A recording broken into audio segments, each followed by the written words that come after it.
1 para sa 7 churches ang iglesia ng Sardis. Bago tayo magsimula, tayo muna yung manalangin.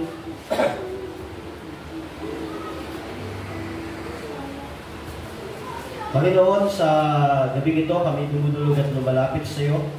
Humingi kami ng gabay at patnubay, nagpapalinis kami sa aming mga kasalanan. Panginoon, sa panahon na ito ng aming pag-aaral at pananalangin, hinihingi namin ang pagsama ng Espiritu Santo. Nawa, sa gabi ito ay mapapurihan ka namin, lumago kami sa pananampalataya at pagkakilala sa Panginoong Jesucristo, sa Kanyang salita. Nawa, tumimo ito at mag-ugat ito sa aming puso. Maging pag-asa namin ito, palakasan, katatagan sa aming pananampalataya. Muli, sa iyo kami dumudulog at lumalapit itong aming panalangin sa pangalan ni Jesus. Amen. So, balikaran lang. So, ang sulat ng pahayag ay sinulat para sa 7 iglesia. At mababasa natin yan sa pahayag chapter 1, 10-11. Sabi diyan, noon ay araw ng Panginoon, at habang nasa ilalim ako ng kapangyarihan ng Espiritu, narinig ko mula sa aking likuran ang isang malakas na tinig na parang tunog ng trumpeta. Sabi niya, isulat mo sa isang aklat ang iyong nakita at ipadala mo ito sa 7 iglesia sa Efeso. So sabi ng anghel, sulat daw ni Juan sa isang aklat at ipadala sa 7 iglesia. At alam natin, sinulat niyon para sa kanila para maintindihan nila, para mabasa nila at magbigay ng katatagan, kalakasan, para mag-persevere sila sa pananampalatayang Kristiyano noong panahon na iyon. So, ganito yung sitwasyon na pinag-aaralan natin si John. Nasa isla ng Patmos at susulat siya roon, papadala niya, iikot yan sa lahat ng iglesia. Yung marireceive ng Efeso, yun din ang marireceive ng Smyrna, ng Pergamo, ng Thyatira, at ngayon, yun din ang marireceive ng Sardis, pero meron sa kanilang special na letter ang Panginoon na naka-address sa kanilang iglesia, bagamat ang buong libro ng pahayag ay dapat mabasa nila at para sa kanila. So, tayo magpapatuloy sa ika-5 iglesia, ang iglesia ng Sardis. Samahan niyo ako at makibukas kayo sa akin sa Pahayag chapter 3, 1-6. Natapos na natin yung chapter 1 at chapter 2. Ngayon, tayo ay nasa chapter 3 na ng Pahayag. Sino ba pwedeng bumasa?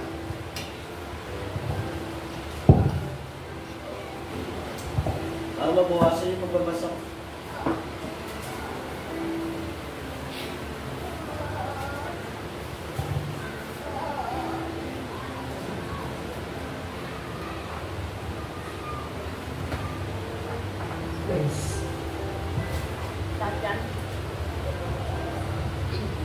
Ang mensahe para sa iglesia sa Sardis. Isulat mo sa anghel na iglesia sa Sardis.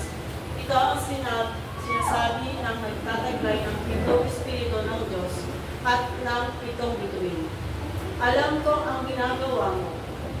Ang alam ng marami, ikaw ay buhay, ngunit ang totoo ikaw ay patay. Kaya't gumising ka. Palakasin mo ang nalalabi para pa sa iyo, upang hindi ito tuluyang mamatay. Sapagkat nakita kong hindi ganap sa paningin ng aking Diyos ang mga nagawa mo. Kaya nga, alalahanin mo ang mga bagay na iyong tinanggap at narinig. Isagawa mo ang mga iyon. Pagsisihan mo at talikuran ang iyong kasamaan. Kung hindi ka gigising, pupunta ako diyan gaya ng isang magnanakaw at hindi mo malalaman ang oras ng aking pagdating. Verse 4, ngunit may ilan sa inyo diyan sa Sardis na nagpanatiling walang dumis ang kanilang damit. Kaya't kasama ko silang maglalakad na nakasuot ng puting damit sapagkat sila'y karapat-dapat.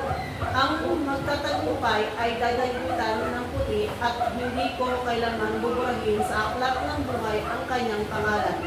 Kikilalanin ko siya sa harap ng aking Ama at ang kanyang mga anghel. Ang lahat ng may pandinig ay makinig. sa sinasabi ng Espiritu sa iglesia. Yan. Salamat sa pagbabasa ng salita ng Panginoon sa kanyang mensahe para sa iglesia ng Sardis. So ito ang title ng ating message. Sardis, the rich, ang mayaman, self-sufficient, at buhay na iglesia, subalit siya ay patay. So, sa larawan na yan, makikita natin yung alaala ng iglesia ng Sardis na nag-exist pa ngayon sa Turkey. Kilala ang Sardis bilang mayaman, self-sufficient at isang buhay na iglesia, pero ang totoo siya ay isang patay na iglesia. Tignan natin yung background niya. Ang Sardis ay nagsimula sa kingdom ni Lydia, ng Lydia, noong ika-7 at ika-6 na siglo. So dito, ang kabisera o city ng Lydia ay ang Sardis. Makapangyarihan ng bayan na iyon, mayaman ang kaharian na iyon, at kilala ang namumuno ron bilang si Haring Croesus o Croesus. At ang bayan ng Sardis ang kauna-unahang lungsod na gumawa ng pera. Isang pagbabago na nagbago sa kalakalan at ekonomiya. Ang Sardis ay siyudad na tinayo sa paanan ng Mount Tmolus at ang lupa ng bayan na ito ay malusog. Lahat ng mga pananim ay tumutubo at nasa paanan siya ng bundok. At ang bayan ng Sardis na ito, isang siyudad na nasa paanan ng bundok, at bukod doon, ang gilid nito ay ilog, at ang ilog na iyon ay merong mga buhangin ginto. Kaya mayaman ang bayan ng Sardis. Isang siyudad ito na sa unang paningin ay mahirap sakupin at kubkubin. Ang Sardis, dahil nakatayo siya sa paanan ng bundok, nasa taas siya, tapos ang gilid niya ay ilog, hindi siya basta-basta mapapasok dahil very defensive ang area na iyon. Kaya doon tinatag ang kabisera ng kaharian ng Lydia. So, bagamat napakaganda ng posisyon noon, pero 3 beses nasakop ang Sardis. Una, noong 546 BCE, nasakop ito ng Persia, si Cyrus the Great, tinalo niya si King Croesus. Noong 334 BC naman, tinalo naman ni Alexander the Great, nakuha niya yung Sardis. At noong 213 BC, Roman Empire naman, si Antiochus III, natalo ang bayan ng Sardis. Paano natalo ang isang bayang nakatayo sa bundok, isang bayang very defensive at parang napakahirap talunin? Sa pag-aaral po, ang paraan ng pagkatalo ng pagkasakop ng Sardis ay ganito. Dahil tinignan ng mananakop na si Cyrus the Great na mahirap pasukin niyon, nagpadala siya ng mga espiya sa bayan na iyon. At nalaman niya, merong isang lugar doon na hindi masyadong binabantayan, at doon sa lugar na iyon, bagamat mahirap akyatin, iyon ay hindi masyadong nababantayan, at ang mga tao roon ay kampante-kampante na hindi sila mapapasok at hindi roon dadaan ang mga mananakop. At ang ginawa ni Cyrus, nagpadala siya ng mga mandirigma doon, dumaan ng gabi, at kinaumagahan, bumagsak ang bayan ng Sardis na walang digmaang nangyari. Paggising ng mga bantay ng mga tao, sila ay napasok na ni Cyrus the Great. At doon na uso yung salita na darating ako na parang magnanakaw. Dumating ang mga tao ni Cyrus the Great na parang magnanakaw, at paggising ng mga taga-Sardis, nasakop na sila. Noong 334 BC, ganun din ang ginawa ni Alexander the Great, at the same time, ganun pa rin ang pagkasakop ng bansang Sardis. Wala ulit nangyaring digmaan, at ang nangyari ay pagkagising nila, sila ay napasok na at sumuko ang bayan na iyon. The city was surrendered without a fight. Muli yung kasabihan, darating ako na parang magnanakaw. Dumating ang mga tao ni Alexander the Great at nakubkob ang bayan na para magnanakaw sa gabi. Ganon din kay Antiochus III. Nakonquer niya ang Sardis sa ganong paraan din. At dito makikita natin kung paano ang Panginoong Jesucristo na nangungusap sa bawat iglesia ayon sa mga pangyayari sa kanila at kalagayan nila. So tignan din natin kung anong klase ng mga Diyos-Diyosan ang meron sa Sardis. Una, si Bel, ang ina ng mga Diyos o yung Mother of God. Tinararangalan siya para sa kanyang kasaganaan at sa kanyang papel sa pagdadala ng buhay sa mundo. So siya yung pinanggalingan ng lahat, kabilang ang mga Diyos. Kaya siya ang Mother of God. Ina siya ng Diyos. Diyos-Diyosan po ito So siya daw pinagbulan ng mga Diyos, ng mga tao, ng mga hayop. Madalas siyang nilalarawan ng may korona at belo, nakaupo sa isang trono o karwahe na hinihila ng mga leon. Ayun, yung nasa kanan. Yun si Sibel, isa sa Diyos-Diyosan ng bayan ng Sardis. Pangalawa naman, si Artemis. Si Artemis ay ang diyosa ng pangaso. Siya yung may dalang pana. Diyosa siya ng pangaso, kalikasan, at panganak. Siya rin ay tinuturing na tagapagtanggol ng mga kabataang babae. Madalas siyang nilalarawan bilang isang malayang figura na may hawak na pala at palaso.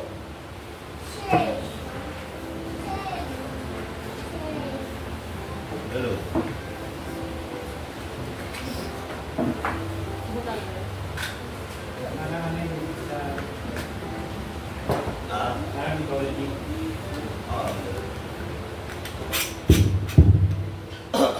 Yan na lang yung word.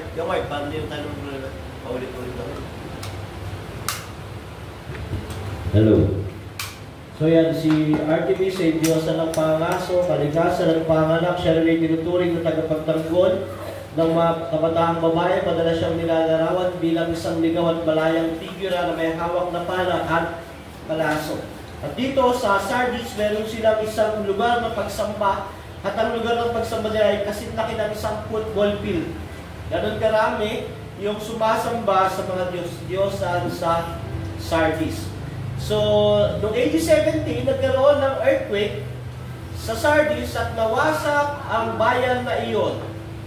Nawasak iyon at nahirapan muli i-rebuild, pero nai-rebuild naman. Kaya ngayon, meron pa rin mga tira. So, may mga popular na tao sa Sardis na nakilala sa kasaysayan. Una, isang church father, si Melito of Sardis, nakagawa siya ng komentary tungkol sa pahayag.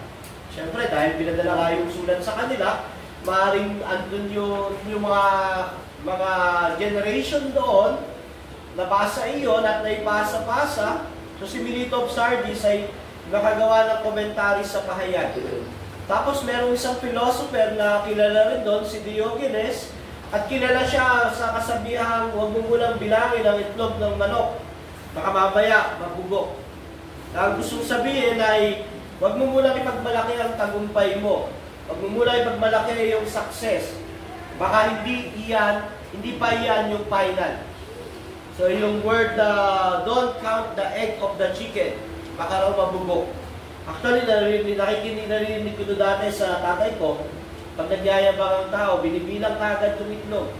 Hindi niya alam, bugok pala lahat, walang pakikinabangan. So, galing iyon kay Diogenes. So, tignan natin yung basic outline, titulo at pakilala ni Kristo sa iglesia ng Sardis. Sabi niya, ito ang sinasabi na nagtataglay ng 7 Espiritu ng Diyos at ng 7 bituin.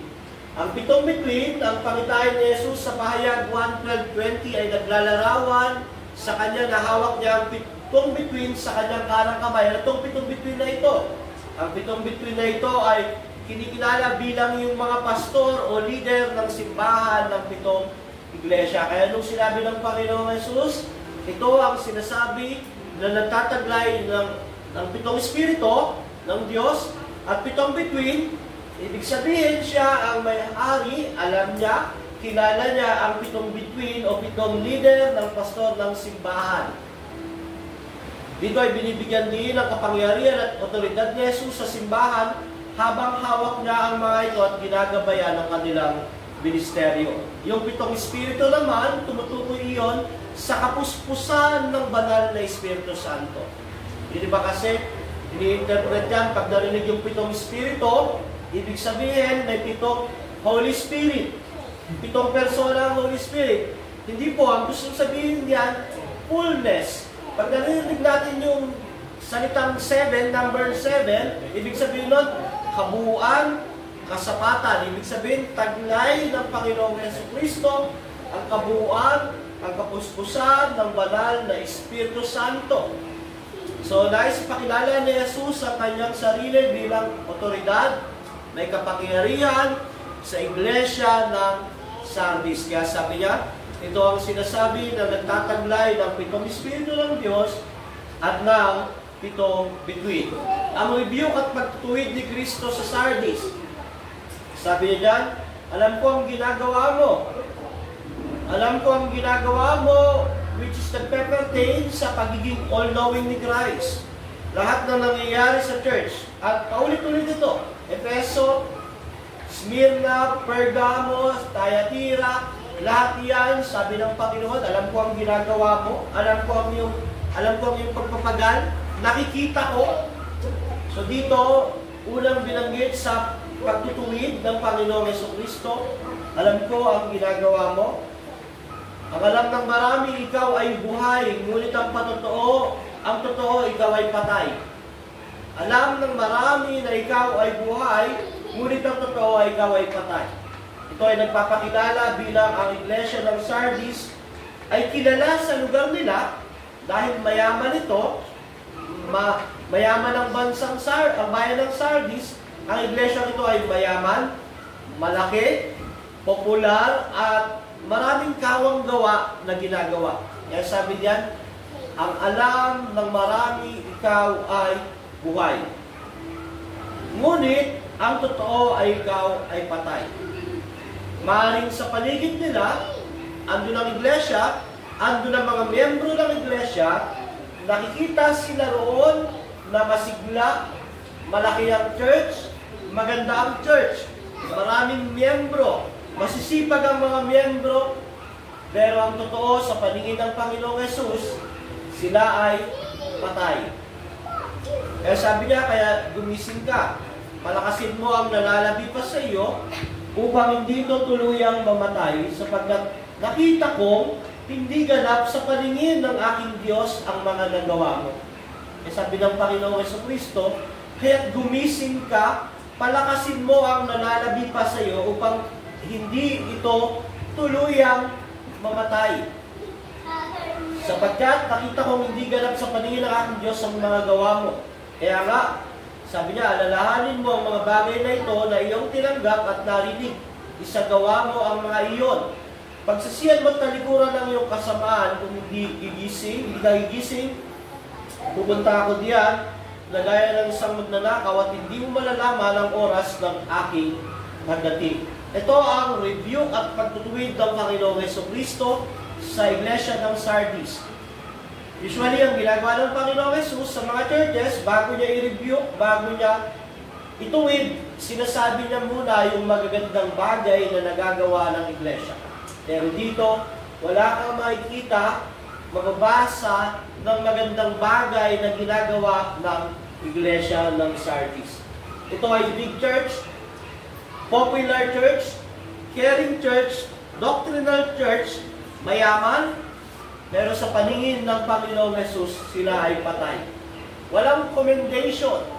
Hindi kagaya sa ibang church na galit sila sa Nicolaita, ayaw nila ng katuruan ni Balaam, hindi sila, may mga banda na, at nililibyo pa yung sa Thyatira na nakikiayon kay Jezebel. Dito, ang church ng Sardis, andun, maaaring sa loob nila, andun ang mga Nicolaita, andun yung maniniwala sa doctrine ni Balaam, andun yung mga sumusunod kay Jezebel, pero hinahayaan lang nila. Walang mabuting sinabi ang Panginoong Jesus na namumuhay sila sa mga taga-Nicolaita, ayaw nila sa katulad ni Balaam, sila ay namartir, di ba? Meron tayong napag-aralan sa Smyrna na si na sino ba yun? Yung namatay? Yung namatay na lingkod ng Panginoon?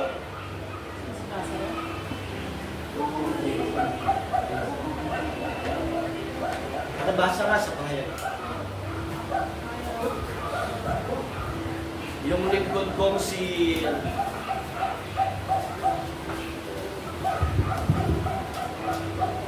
Lazaro, nasa pahayag pa si Lazaro.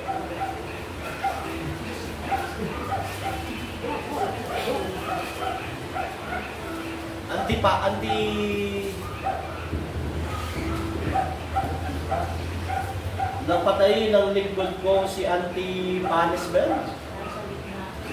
Ha?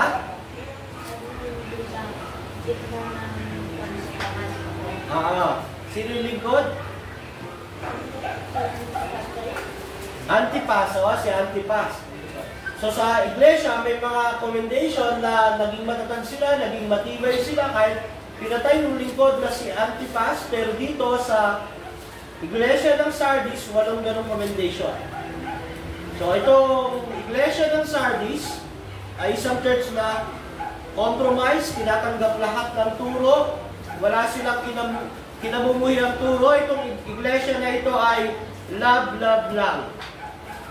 Wala silang na-open na mga paganong katuruan sa paligid nila, walang nagagalit sa kanila, wala silang nakakatalo sa pananampalataya dahil ang iglesia na ito ay love lang. Tinatanggap nila lahat. Kaya sa paningin sa paligid, sila ay isang buhay na iglesia. Alam ng marami sa paligid na sila ay buhay. Dahil sila ay walang kagalit, sila ay hindi tinatanggap nila yung mga turo.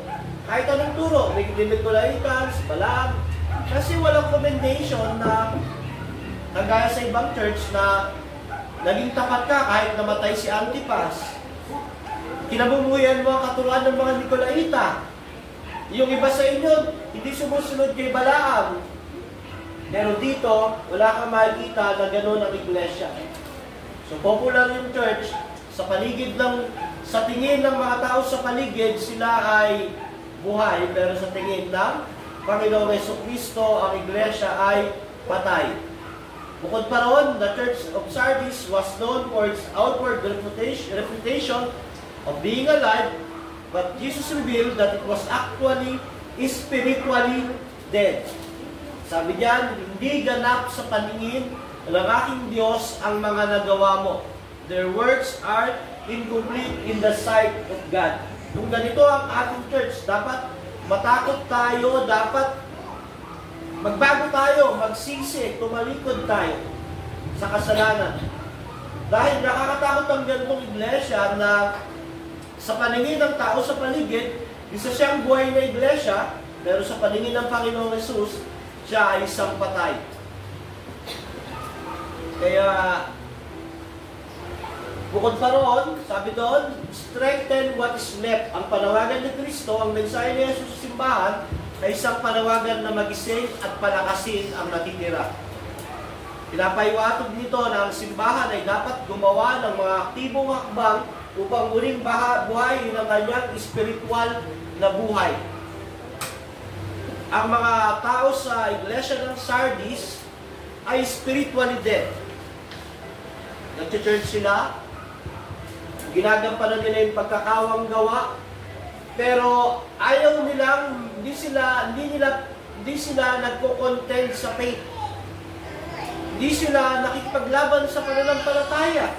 Andun lang sila religiously, at andun lang sila dahil na self-sufficient ng church, mayaman ng church ng Sardis. Andun sila, nagbe-benefit sila sa church, pero wala silang spiritual na buhay. Pero ito ang sabi, ang mga bagay na nalalabi ay mga elemento ng pananampalataya. Sabi diyan, palakasin mo ang mga bagay na nalalabi ay ang mga elemento ng pananampalataya at pagsasanay na nanatiling tama at maaaring patatagin upang mabalik ang simbahan sa dati nitong kaluwalhatian. Ang lugar po ng Sardis ay maraming Hudyo. At dahil maraming Hudyo, sa lugar ng Sardis, Noong panahon ng Roman Empire, ang mga Hudyo ay monarchistic, hindi sila mahilig makipag-away. So, binigyan ng laya ng Imperyong Roma ang mga Hudyo na sumamba kay Yahweh. Bukod doon, ang mga pagano naman ang sinasamba ay ang emperador. So, kung ang Church ng Sardis ay maraming Hudyo, ang dapat sa mga totoong Kristiyano noon, makakabangga nila yung mga Hudyo. Pero, hindi nangyari yun. Nagkakaroon sila ng harmonious relationship dahil nga, ang mga tao sa Sardis ay hindi persecuted at sila ay nakikiayon lang sa mga tao sa paligid. Kumbaga, sa panahon ngayon, yan yung love lang. Walang paghatol, walang pagtutuwid sa kamalian. Lahat ng aral, tinatanggap. Yung ba yung katuruan na pulutin mo yung masama, itapon mo yung mabuti. Makipag-fellowship ka pa rin sa kanila. So yun yung kalagayan ng Sardis. Pinapaalala ni Jesus sa simbahan ng Sardis na alalahanin ang kanilang original na natatanggap at narinig. Ano yun? Ang mensahe ng Ebanghelyo na namatay si Kristo para sa kasalanan at kailangan nilang ipangaral iyon, kailangan i-preach sa pulpito nila iyon kahit ma-open ang mga tao sa paligid, kahit ma-open yung mga nakakarinig noon. At yun ang nais ng Panginoon na alalahanin nila yung kanilang original na natanggap at narinig. Tayo nung makakilala tayo sa Panginoong Jesucristo, maligtas, nalaman natin tayo makasalanan.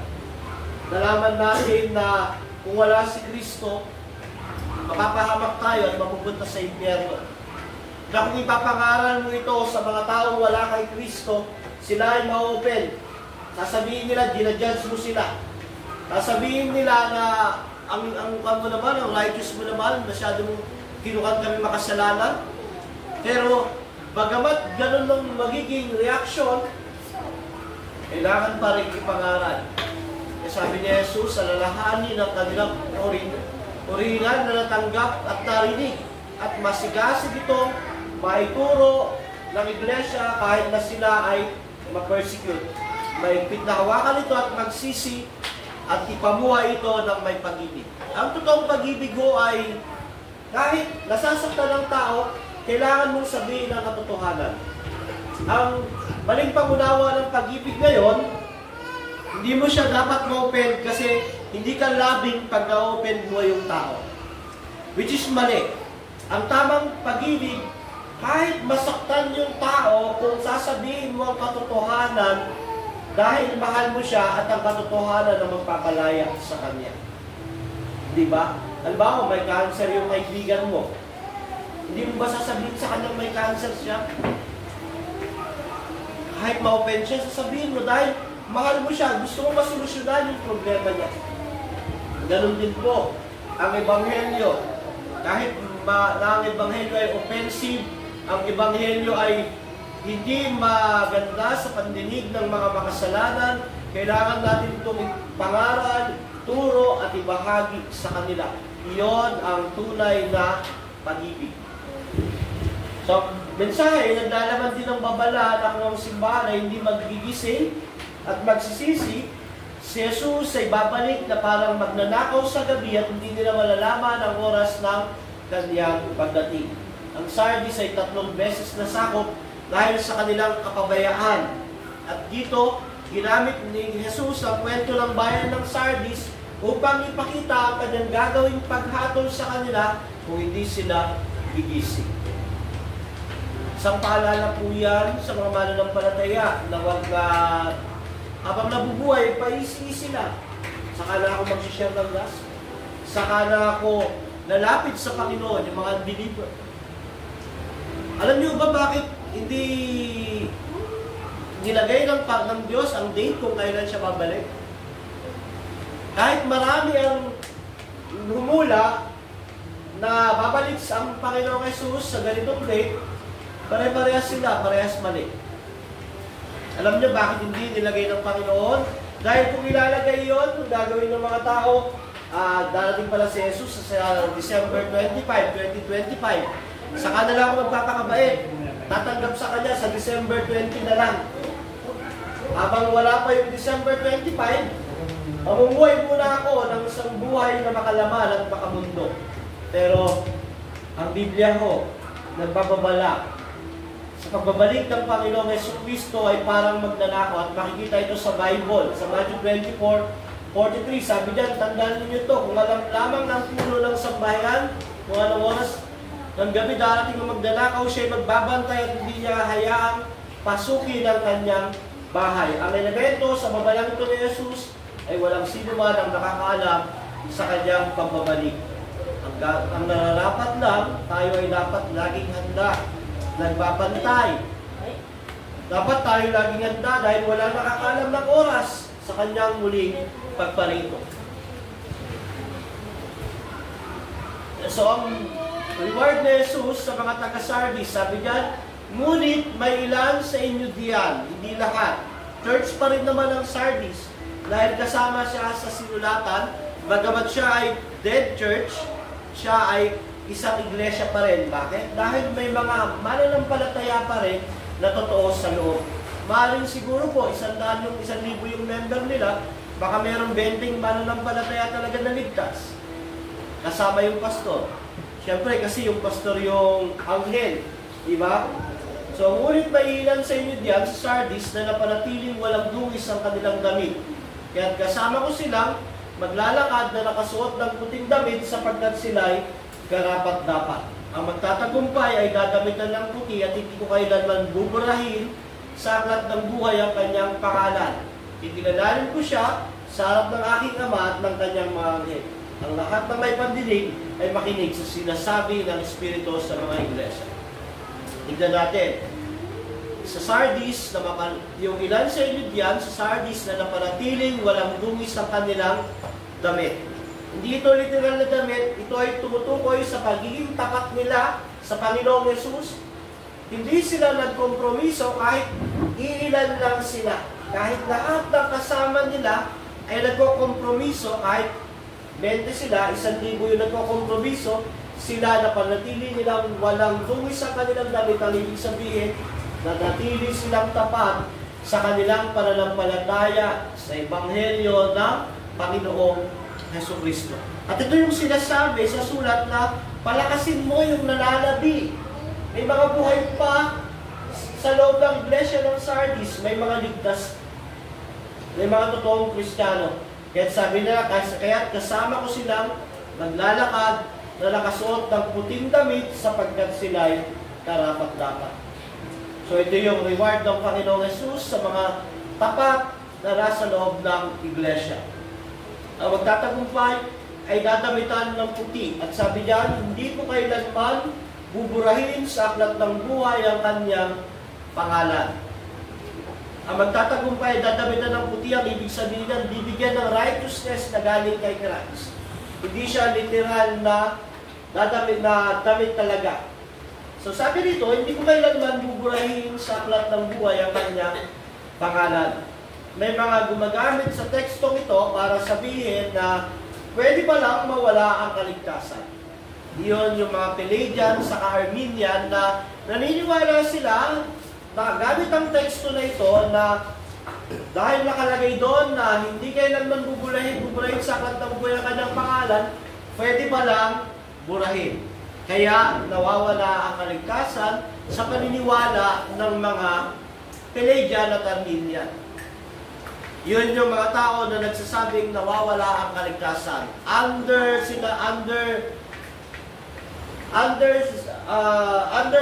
security sila sa kanilang salvation. Walang seguridad, kasiguruhan ang kaligtasan nila. Yung isang side naman, sa mga evangelical, over naman sa security, yung OSAS. Once saved, always saved. Kaya pwede mo lang gawin yung gusto mong gawin habang nabubuhay ka sa mundong ito kasi once saved, always saved. Isang under, isang over. Ano bang pinaniniwalaan natin? Ang pinaniniwalaan natin yung perseverance of the saints. Pagpapatuloy ng mga banal dahil iniingatan sila ng Diyos. Kaya nagpapatuloy ang mga banal dahil lang doon ang Diyos na nag-iingat sa kanila. So yung isa ay under security, nawawala yung kaligtasan. Yung isa ay over security, once saved, always saved. Kahit na ang buhay mo ay hindi naman nakikita ang kaligtasan, sa mga mananampalataya na totoo, ang pinanghahawakan natin ay perseverance of the saints. Pagpapatuloy ng mga banal dahil sila ay pinepreserba at iniingatan ng Diyos. At hindi literal na mayroong aklat ng buhay ang Panginoon, ang Diyos. Ito ay figurative lang. Ang Diyos ay Espiritu. Kaya, ang may Espiritu ba, may libro ba ang Espiritu? Kaya hindi literal na mayroong aklat ng buhay. Ito ay figurative. Gustong sabihin ni Kristo na hindi kayo mapapahaba kailanman. Bakit? Dahil kayo ay akin. So, sabi diyan, hindi literal ang aklat ng buhay dahil ang Diyos ay Espiritu, nais lang ipabatid ng Panginoong Jesus na iniingatan niya ang mga magiging tapat sa Kanya o yung perseverance at kikilalanin sa harap ng Ama. Ibig sabihin, i-acknowledge siya na siya yung tagapamagitan sa tao ito at sa Diyos. Kaya pag nabasa niya yung sinabi ng Panginoong Jesus na hindi ko kailanman buburahin sa aklat ng buhay ang kanyang pangalan, na gusto lang sabihin ng Panginoong Jesus, magpapatuloy siya kasi iniingatan ko siya. Hindi siya literal na mayroong libro, isusulat, kasi nga po ang Diyos ay Espiritu. Yung listahan na yan ng mga taong hinirang, yung listahan ng mga nabubuhay, ginamit lang yung salitang aklat para ilarawan sa tao. Pero lahat yan nandoon sa infinite mind ng Diyos, sa walang katapusang isip ng Diyos. Kasi minsan iniisip natin, may libro pala eh. Ano yun? Ano yun? Hindi siya libro, hindi siya libro na literal. Ito ay yung kaisipan ng Diyos. Alam niya kung sino yung Kanya. Alam niya kung sino pa yung nabubuhay dito. Alam niya kung sino yung wala na sa mundo ito. Alam niya kung sino yung Kanya. So, nag-gets yun na, hindi siya literal. So, ito ang konklusyon. Ang Iglesia ng Sardis ay may reputasyong isang buhay. Mayaman, self-sufficient, masiglang church. Subalit, sa paningin ng Panginoong Jesus, siya ay patay na iglesia. Bakit? Dahil lahat ay tinatanggap niya. Wala siyang kagalit, walang nagagalit sa kanya. Ang iglesia ito ay gumagawa ng gawain, sumasamba. Ano yung ginagawa ng regular church? Pero lahat tinatanggap niya. Lahat, ka-fellowship nila. At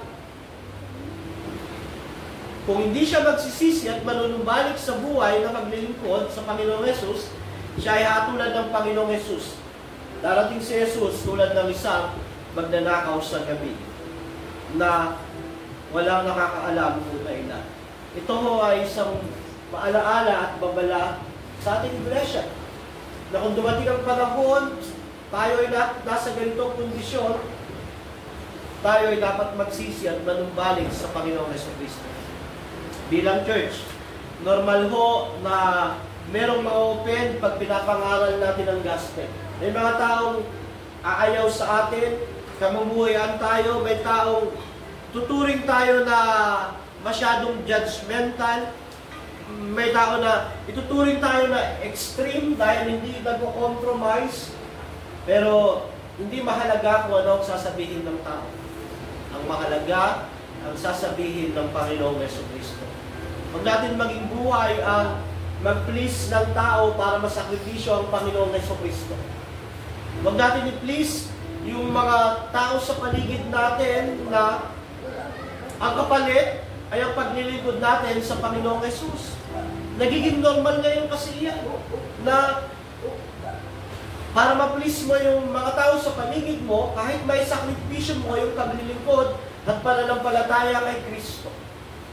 Huwag nawa ganun ang mangyari sa bawat member ng iglesia. Nawa tayo'y manatiling matatag at suot ang damit na walang dungis at walang bahid ng pagkukompromiso. Tayo manalangin. Panginoon, salamat sa gabi ito. Salamat sa pagtuturo mo sa amin sa Iglesia ng Sardis. Nawa, meron kami natutunan at tumipo ito sa puso at isip namin. Tulungan mo kami at gabayan ito at panalangin sa pangalan ni Jesus. Amen. Question po? Sige. Dahil mag-aalis ng ating pangalan sa alat ng buhay, yung pang binabanggit na figure na species ng Panginoon, katulad sila sa ating aalisin ko ang ilawan. Aalisin ko ang iyong ilawan. Parang yung sabihin ko sa katulad sa pag-aalis ng pangalan sa alat ng buhay. Sa Epeso sinabi yun, aalisin ko ang ilawan. Di ba yung ilawang ginto? Ibig sabihin, hindi na sila magpa-function as a church. Pag sinabing aalisin ang ilawan, ang church ay liwanag. Pag inalis ang ilawan ng church, hindi na siya magiging liwanag. Ibig sabihin, wala na siyang pakinabang sa isang bayan. Sabi sa 1, inilalagay ang ilawan hindi sa ilalim, kundi sa taas para makita ng tao. Yun ang church, liwanag ng mundong madilim. Ngayon, pag sinabihan ng Panginoong Jesus na alis silang ilawan, ibig sabihin, pahihintuin sila na maging church. Mawawala na sila ng pakinabang sa paligid. Hindi yun kailanman naging literal na alisin yung ilawan. Di ba? Sabi kaya, ako ang may hawak ng 7 ilawang ginto, which is, nagpe-pertain sa mga sa 7 iglesia. Kapag tinanggal niya yung ilaw, sila ay wala ng pakinabang. Hindi na sila in church, pero mag-exist sila. May fellowship, may worship, may God, pero wala na ang ilawan. At nakakatakot po iyon na mawala sa isang iglesia. Yun mo, mag-exist kayo, gagawin niyo yung mga paglilingkod, pag-worship, pag-service. Pero hindi na pala tinatanggap ng Panginoon at hindi na nagliliwanag ang church sa paligid. Wala nang